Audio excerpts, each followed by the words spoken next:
inference. HuBaal was Allah, Allah was HuBaal. If you actually read, quote unquote, between the lines, you're going to see HuBaal was Allah, Allah was HuBaal.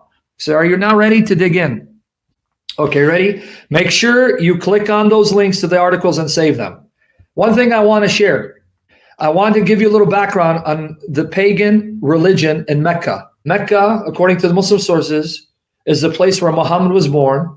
He belonged to the Quraysh tribe. And according to the Muslim sources, the Meccans were into astral worship. The Arabs before Muhammad and during the time Muhammad were into astral worship, where they worshiped the sun and moon and 5 planets because they thought there were only 5 planets. Now, in many cultures, the sun was the male deity and the moon was the female deity.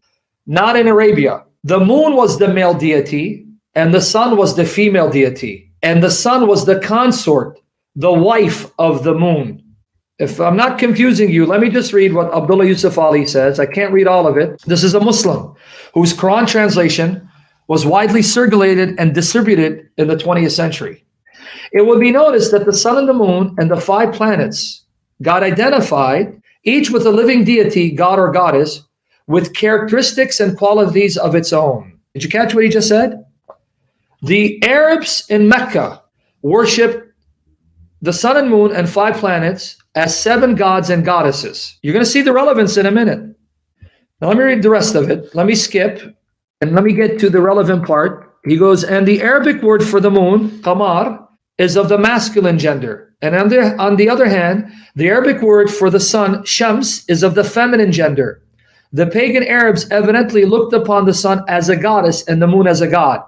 So the Arabs in Mecca, they viewed the moon as the male god and the sun as the female god, or the goddess. That's going to be important.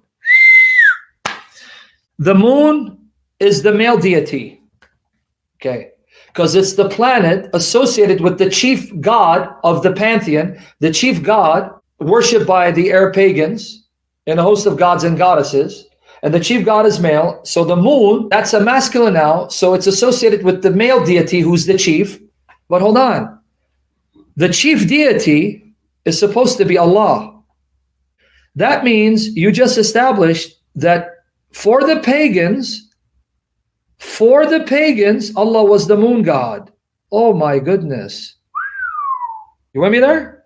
And the sources I'm going to quote will say HuBaal was the chief god and HuBaal was the moon god. And HuBaal is actually the idol Baal. And I'm going